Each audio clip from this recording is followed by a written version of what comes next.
O Trajetórias de hoje é daquelas histórias que eu adoro contar. Ela inicia ali no final da década de 80, com uma mulher determinada, forte, guerreira, chamada Janete. Aí sim, aí a história vem no desenrolar, ela começa a produzir roupas para ajudar a criar as filhas, 2 filhas, e se torna uma marca referência hoje. Mas eu não vou contar mais, quem vai contar é a filha da Janete, Gabriela Troc. Que prazer poder contar a história de vocês, agregar esse valor à marca, que eu sou fã, um produto super lindo, mas que tem uma história ainda mais linda. Para quem não conhece, tenho certeza que vai se surpreender. Eu tive a oportunidade de conhecer tua mãe e ela me contou como iniciou, né, esse projeto de produção de roupas.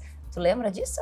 Lembro. Tu era pequenininha? Eu era pequenininha. Na verdade, a mãe começou a trabalhar em 88, né, com couro. E eu tenho uma memória, assim, bem presente na minha cabeça, que eu cheguei da escola e tinha na sala da casa dela, né, uma máquina. E eu me lembro que eu cheguei da escola e ela tinha feito um lado de um bustier. Hoje a gente chama de top. Um lado de um bustier, eu me lembro da cor, era um verde, né? E lembra disso? Todos os detalhes. Lembro disso. Mas a partir dali começou a crescer, ela começou a produzir outras peças, começou a vender para boutiques em São Paulo. E o tempo foi passando. Não era uma época fácil para produzir, né? Não. Porque era difícil de encontrar fechos, couro. Ela fazia de couro já? Roupas de couro? Sim, sempre fez. Sempre foi couro? Sempre foi couro. Couro, naquela época, era o vacum, que é o couro de vaca, né? E a camurça de porco, né? Naquela época era uma matéria-prima muito cara e que também nós não tínhamos aqui no Vale dos Sinos, né? Eram matérias-primas um pouco mais duras, né? Mas enfim, foi assim que ela iniciou. E aí ela vendia para lojas em São Paulo, aqui em Porto Alegre? Isso, vendia para lojas, ela tinha algumas vendedoras, vendia para lojas em São Paulo. E ela costurava? E ela costurava, sim, ela fazia tudo. Ela fazia a parte de modelagem, a parte toda de costura, de corte. Foi colocando a mão na massa, de fato, que ela aprendeu. E tudo autodidata. Foi acho que uma herança que ela trouxe da minha avó, que já era costureira de alfaiate. Ajudava, né, nos afazeres ali domésticos, mas nessa parte de costura, ajudava a minha avó na costura E ela foi aprendendo. Eu me lembro dela sair de casa, né, e ir para uma sala ali no bairro Teresópolis. E ali foi quando a coisa começou a tomar mais corpo. Ela começou a ter mais funcionários, começou a ter mais costureiras, cortadora, enfim. Como é que você entra junto com a sua mãe? Já quando ela estava nessa sala, né, daí eu já tinha um pouco mais, uns 12, 13 anos, adorava brincar de Barbie. As tuas Barbies tinham roupa de couro? As minhas Barbies tinham roupa de couro. Bom, a história começou ali. Eu fazia algumas peças, então ali eu comecei a viver, de fato, essa questão da produção em si, já era um pouquinho mais, né, já entendi um pouco mais. E já comecei a enxergar e crescer. Eu acompanhava a mãe no Vale dos Sinos, fazendo as compras, então, nos curtumes, nas lojas de ferragens, de zíperes, de todos esses aviamentos que fazem parte do negócio. É difícil naquela época encontrar aqui. Tinham alguns aviamentos que eram mais complicados, que ela precisava buscar fora do Brasil. Olha só. Isso. Deixava vocês e ia buscar. Ia buscar. Deixava a gente super empreendedora, né? Numa época que não eram tantas mulheres que empreendiam, assim, né? Que tinham a coragem de empreender. É uma referência, assim. Eu acho que, com certeza, hoje eu sou a mulher que sou pela essa escola que eu tive, né? Com ela. E segui crescendo e vivendo aquele dia a dia, né? Ao lado sempre da mãe, né? Porque quando eu não tava na escola, quando eu não tava no clube, que nós jogávamos esgrima, né? Eu estava dentro da fábrica. E aí, eu acho que esse gosto foi crescendo e foi, acho que nutrindo, foi alimentando, né? Uma coisa natural, Uma coisa natural. Tu cresceu ali dentro, exatamente, uma coisa natural. E tu lembra quando tu começa, então, a usar, né, esse lado teu empreendedor? Não, agora eu vou aqui, mãe, estou te ajudando, faço parte desse negócio. Foi jovem? Foi jovem, foi com 18 anos. Eu jovem. comecei a já atuar nessa parte, assim, dava uma ajuda para ela nessa parte administrativa, alguma coisa de logística, quando eu comecei a dirigir, então já comecei a fazer as compras para ela em Novo Hamburgo, né? Comecei daí a viver, assim, com mais responsabilidades e com mais... podendo, de fato, trabalhar com ela. E no final das contas, eu comecei a estudar administração muito em virtude desse... acho que do negócio de querer mesmo, seguir, né? De querer seguir. Mas nesse lado, naquela época não existia faculdade de moda, eu acho que pouco se falava sobre isso, né? Não existia formação, parecia que não precisava de uma formação de moda. Bom, tu fez a formação natural da vida. Natural da vida, porque exatamente. Tu cresceu dentro, mas hoje em dia a gente vê muito que as pessoas se preparam para iniciar uma empresa dessa. A Centroal hoje é referência no estado, né, em produção de roupas de couro. Vocês também fazem algum outro tipo de, junto com o couro, mas é uma camisa com o couro, com o punho de couro, mas não só mais no Rio Grande do Sul. Hoje a Centroal já tem um reconhecimento nacional. Quando vocês começam a expandir a marca? A Centroal começou... A Centroal, de fato, eu ia dizer, já era a Centroal? Não, na primeira fase da marca, ela não se chamava Centroal, ela se chamava Troá. Só Troá. E nesse segundo momento, aí, houve um gap entre 2002, 2002 e 2012. 2011 foi quando eu retomei essa questão enfim, que eu voltei a trabalhar, né? A gente tinha um investimento focado todo mais para o mercado varejista, né? Porque no começo, quando eu retomei de uma forma muito, muito singela, muito com os pés no chão. E aí... Tu lembra o que tu sentiu na época que tu quis retornar? O que te fez, o que te moveu a voltar? Me moveu...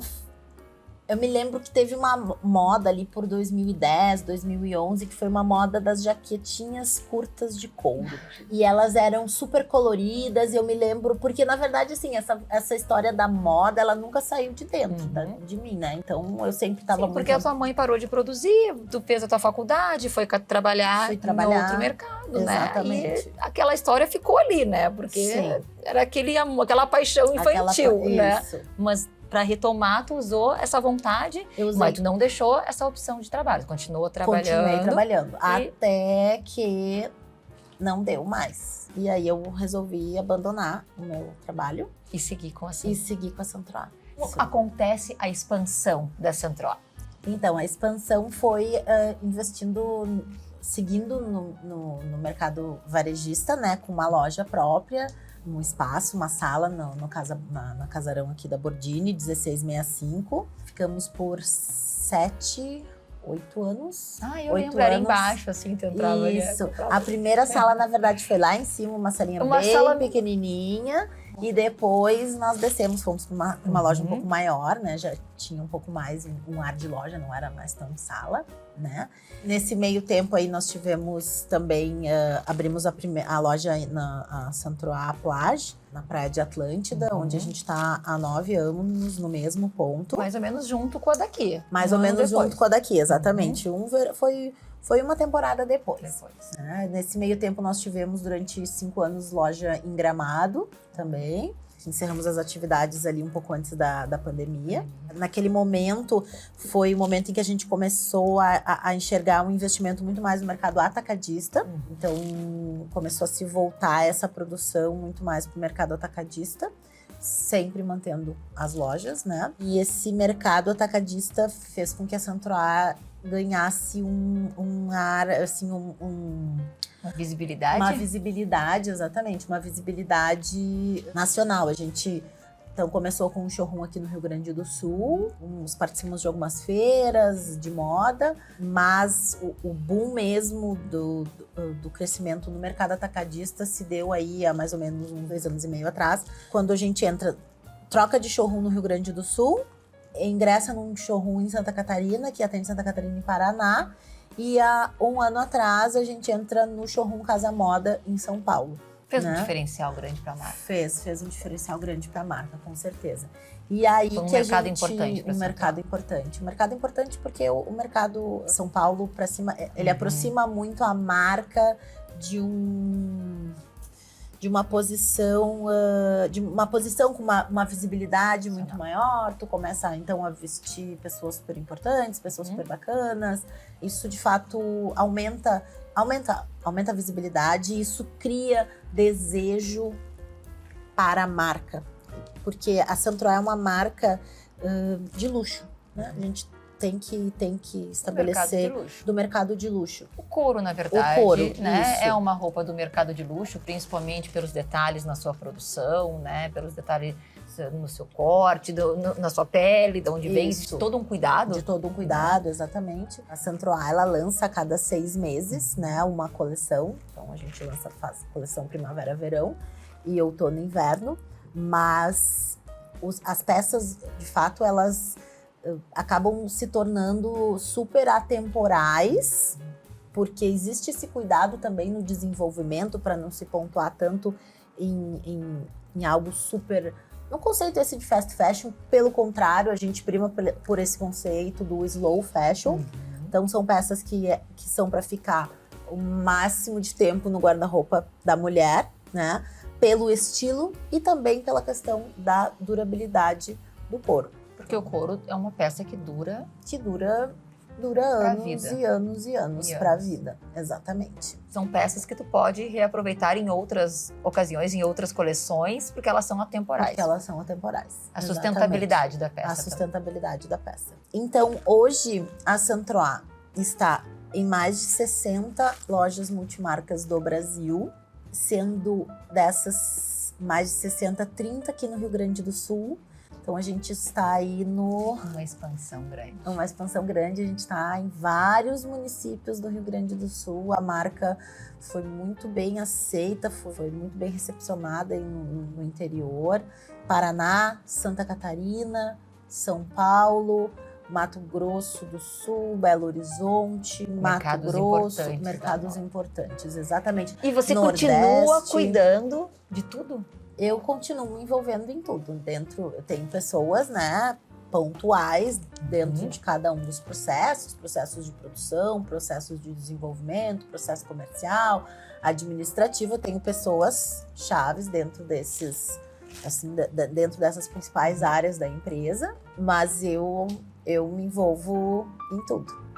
Eu tenho muita curiosidade em saber quem desenha as peças. O processo de criação que a gente faz, que na verdade eu faço, né? Ele não surge de um desenho.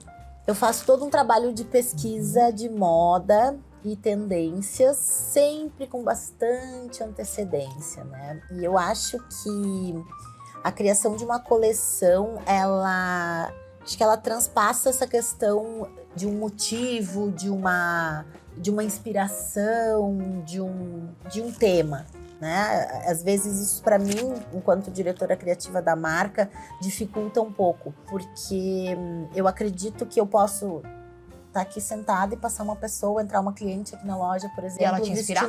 E ela me inspirar. Eu posso, enfim, estar fazendo uma viagem e eu ter uma referência naquele momento. Então, eu acredito que a gente faz parte, eu acho que a inspiração para as coleções, ela é um conjunto de percepções e observações da tua vida como um todo. Óbvio que não tem como a gente deixar essa questão da tendência de moda passar. Não, ela tá presente nas coleções. Mas tem também as tuas percepções, as tuas criações próprias. Exatamente. É a parte que tu mais gosta? É a parte Foi que a eu mais parte que gosto. mais brilhou os olhos, pelo menos. É a parte que eu mais gosto. É o momento, é a minha felicidade, é quando eu tô desenvolvendo coleção, definindo paleta de cores, definindo quais são os acessórios que vão fazer parte, as ferragens, enfim, detalhes. E tu já tá no verão de... Inverno 24. Tu já tá no inverno 24. Eu nem curti o inverno 23 e tu já tá no inverno 24. Hein? É. Nossa. Na fase de pesquisa, né? Na que fase de são pesquisa. todas essas semanas de moda que aconteceram, né? Agora, as principais, né? Copenhague, Milão, Nova York e a Paris Fashion Paris. Week, que acabou agora, né? Então eu faço esse acompanhamento todo bem próximo dessas tendências, né? Já vou fazendo toda a minha pesquisa, coletando os meus dados, observando aí o que também os institutos de moda, enfim, o que falam, né? E aí, a partir daí, começa a nascer a tua coleção. A coleção, sim. O que tu sente quando tu vê hoje uma pessoa que é referência enfim, referência por algum motivo, uma mulher bonita, referência na sua profissão, vestindo o Saint-Troá, aquelas pessoas que tu sabe que vão causar o desejo, né, a vontade de outras pessoas terem. É um orgulho com certeza. Ainda essa semana eu tava olhando o Instagram e aí apareceu, eu não me recordo quem era a celebridade, né, que eu tava acompanhando, e aí eu vi a Priscila Monteiro, que foi diretora criativa diretora, na verdade, da Dior no Brasil. Da Dior no Brasil.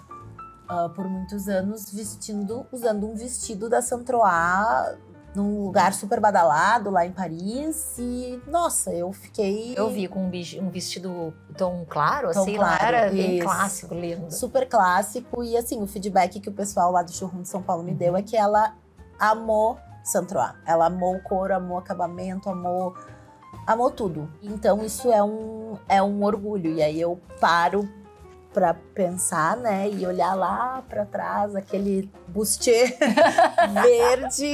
O bustier verde. O bustier verde, né, onde que veio parar. E eu acho que o principal de tudo isso é que, assim como lá há 35 anos atrás, tudo nasce das mãos da minha mãe.